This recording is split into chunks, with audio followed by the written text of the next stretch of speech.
Welcome to the Connected Leaders Academy virtual conference designed to reshape your vision of transformation.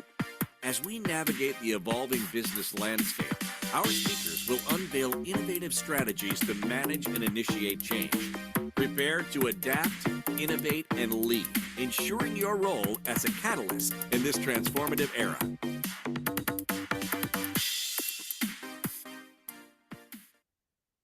Have you decided what the structure of your business is going to end up being?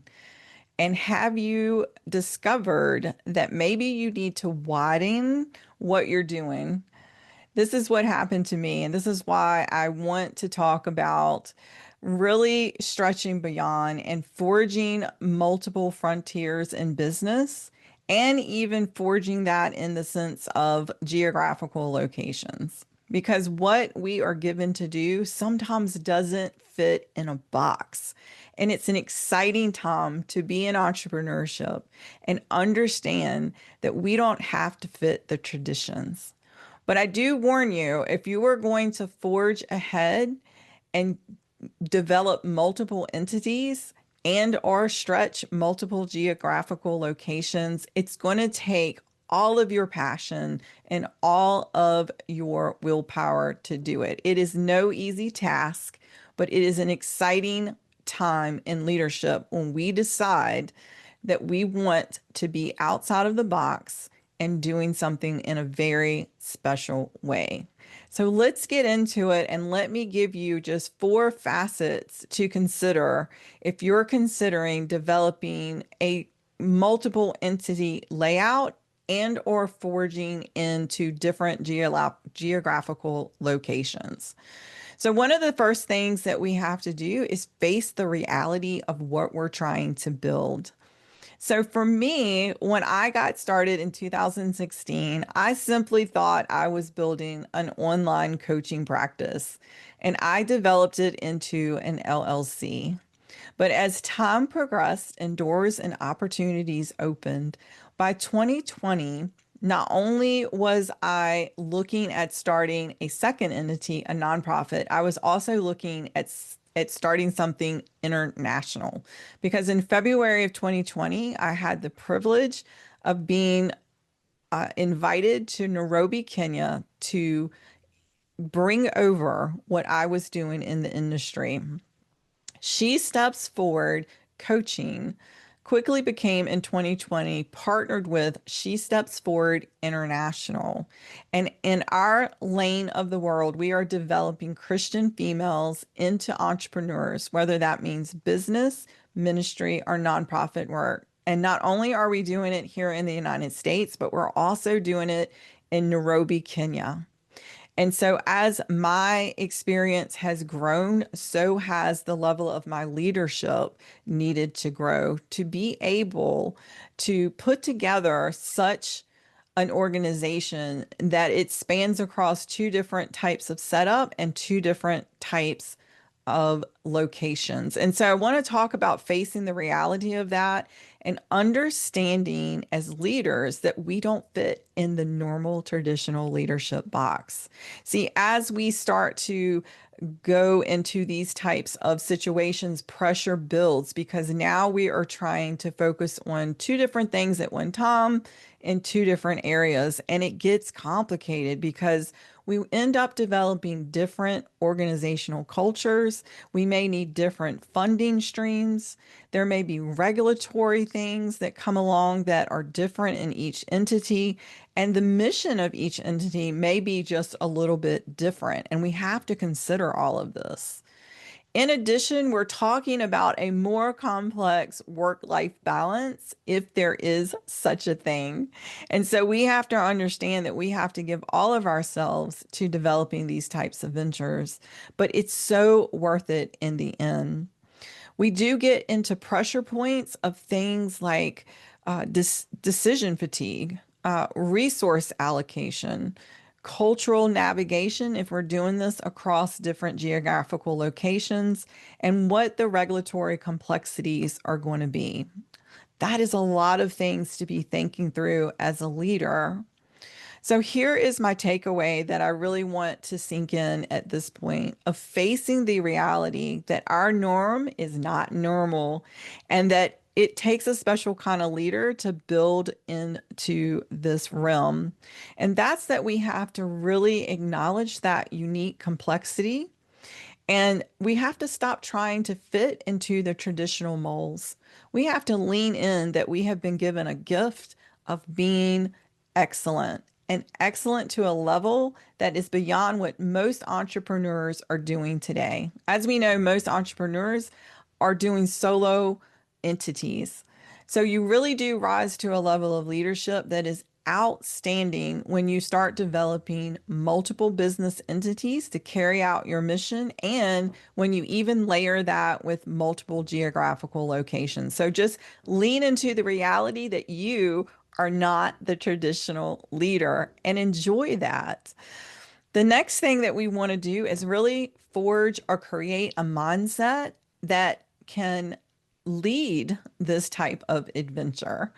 And so we have to shift our minds from being managers and leaders and CEOs to something a little more crafty, like being an orchestrator. Think about the sympathy and how when the orchestra is playing, that orchestrator is leading multiple instruments during the performance, and they have to keep up with the rhythm and the timing and all of those factors.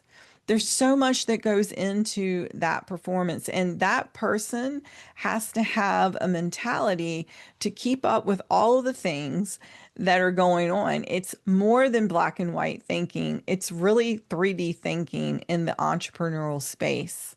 And we can become very crafty at it.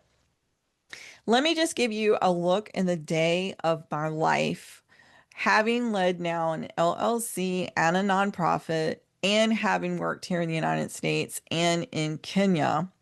My day can start out with just having a normal networking meeting with people here in America. And then I could quickly turn to speaking to one of my board members within my nonprofit and having a meeting on a particular topic. I also may end up interviewing a one-on-one coaching client for my LLC business in the afternoon.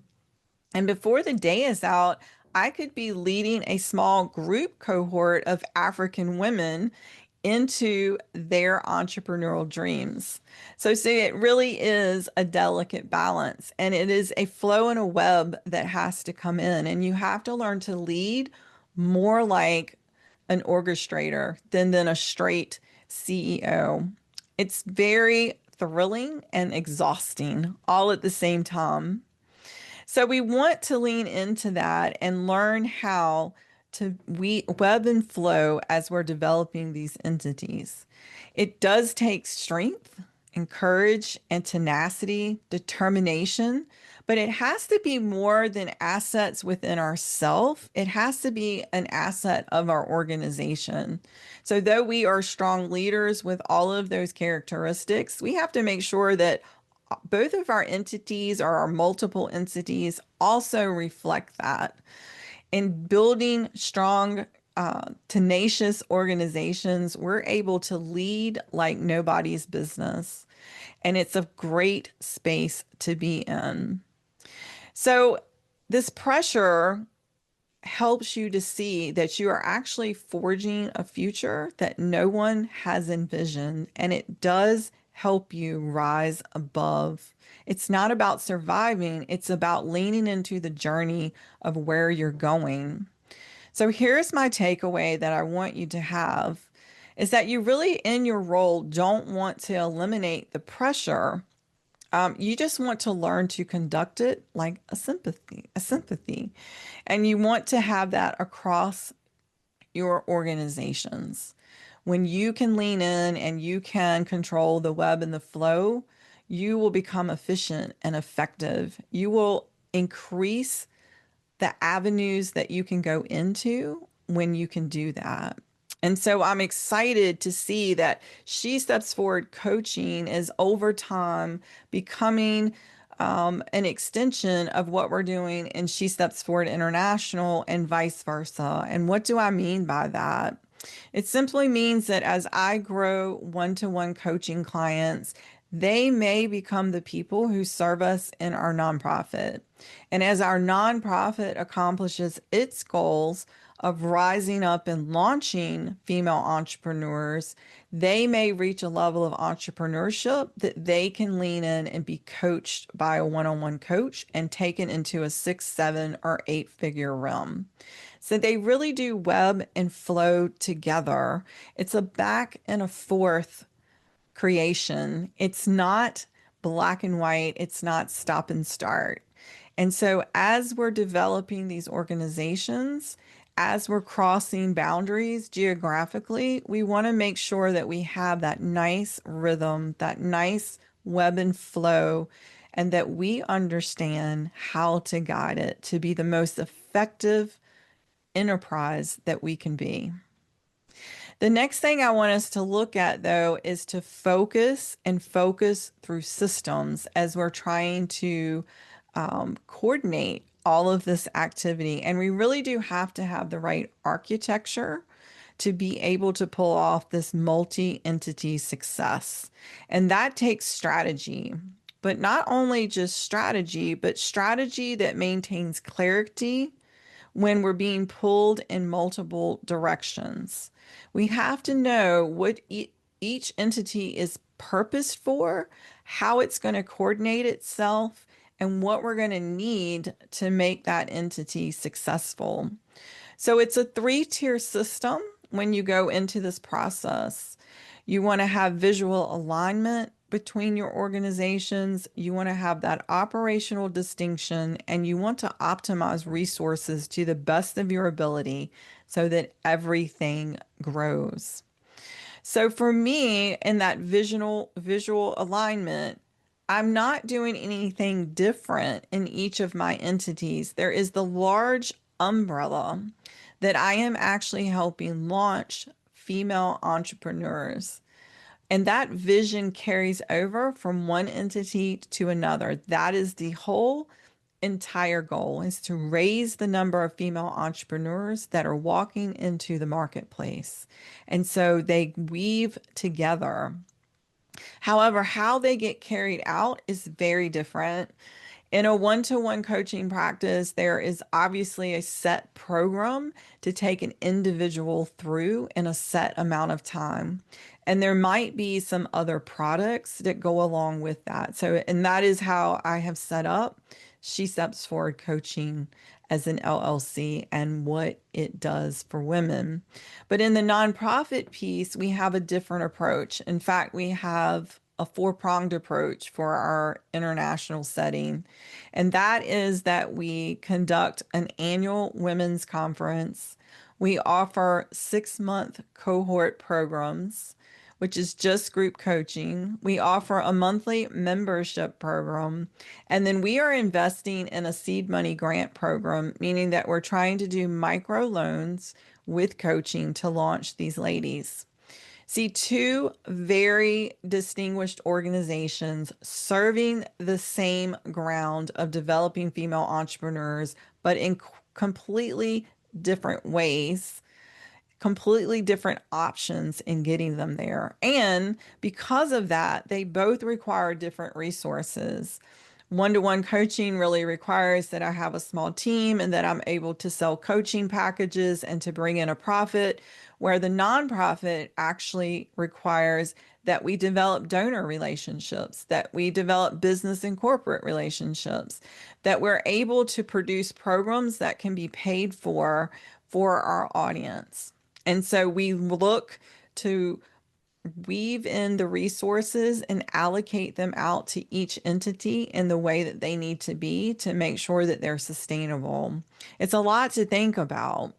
So as you walk into this multi-entity practice, as you look at it from a resource level of crossing geographical lines, you're going to want to look at vision alignment, what the operational distinction should be, and what your resource optimization is going to look like. You have to set up a daily rhythm so that it doesn't burn out the leader. And so we have to get into the practice of developing teams underneath each to support both of those entities. This is part of the systems that we have to have in place in order to carry out the overall mission and goal of what we're doing. The last thing that I want to kind of look at is how we use this pressure that we're under as we're doing these big things as fuel for forward momentum. So, what do I mean by that? We have to understand that though it's a lot of pressure to carry out the leadership that's required to build two different type of entities, to cross different geographical locations, that it really does give us a strategic advantage over most people, and it can be our biggest asset because most people in entrepreneurship are not doing what we're doing, and it makes us stand out a head and shoulders above the rest. Because what people learn about us is that we are people in leadership that see things, that see opportunities that others might miss. As we're working to guide these entities, we're looking for all the ways they can connect and ways that they can shift each other and ways that they can build each other. And so we're looking all the time for different possibilities, and we might find something that someone else might naturally miss. So I love that the nonprofit work that I do enhances the coaching piece that I do and vice versa. There's a ecosystem that I'm creating by having two different levels of organization and by crossing over continents. We're building it in such a way that a lot of people can come into our space and benefit, not just clients, but business partners, not just business partners, but colleagues.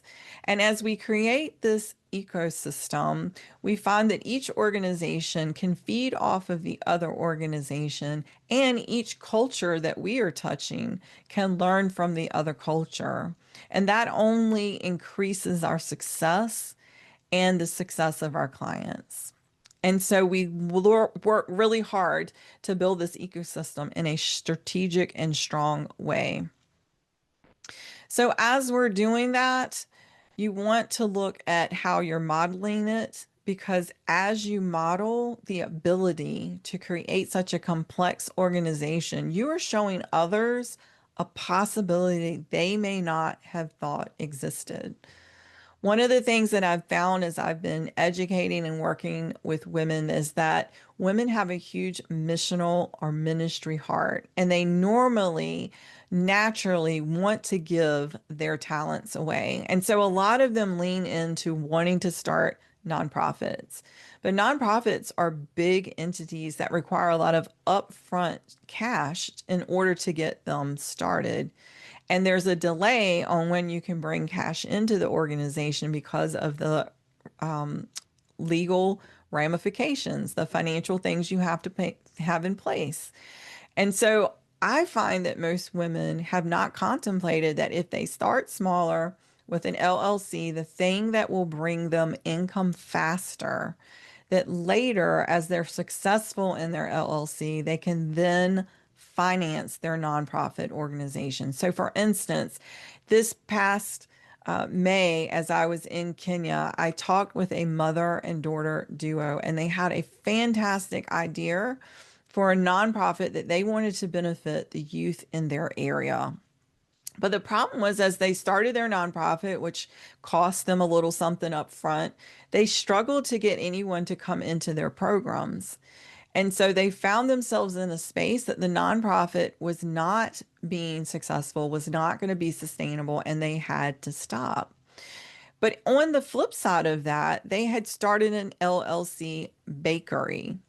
And the bakery business is what they were going back to because they wanted to find some finances that they could use. And as we sat and talked, I asked them what would be more profitable at the time, the bakery or the nonprofit. Obviously, the bakery was the answer. And what I asked them to do was to flip their thinking and to use their LLC to their advantage at the moment and to consider bringing in teenagers from the community to intern with them inside of the bakery.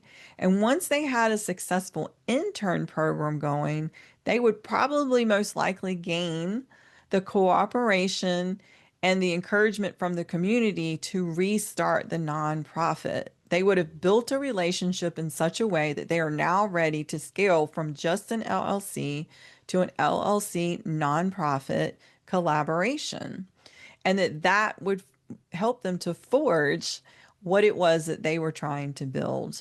So this is what they were going to go back and do. And I was so excited that I had had the experience of building that way so that I could lean into them and give them a new perspective of what was possible. So we don't want to wrap our businesses, our parachurch ministries, our nonprofits all into a black and white box.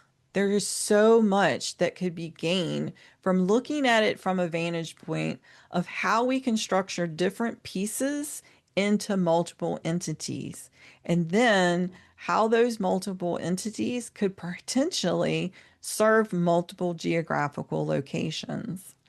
See, the limitations are not really in the structure of our organizations, and we're really not limited by geography at this day and time. What we're limited by is our mindset and how we build and whether we will bring ourselves up to a new level of entrepreneurship to serve others better. So in this, I want you to remember just to go back and face the reality of what you're trying to do and lean into that you are different from other leaders. I want you to forge a mindset that allows you to become an orchestrator and not just a manager or a regular leader. Focus on building through systems that will uphold what your mission is so that you can branch out in different and new and exciting ways. And use that fuel, that pressure of what you're doing to push you forward into momentum that can cause a widening effect, a ripple effect in your legacy of building. Let me leave you with this last thought. The pressure of forging multiple frontiers never disappears. That pressure is always going to be there. But neither does your capacity to turn that pressure into power. You are not building organizations. You are forging the future of leadership itself. I pray that something I have said has touched you and that you are looking at entrepreneurship in a different way and that you are now able to think outside of the box. We are rooting for your multiple entity enterprise and that you will be able to cross all kinds of boundaries.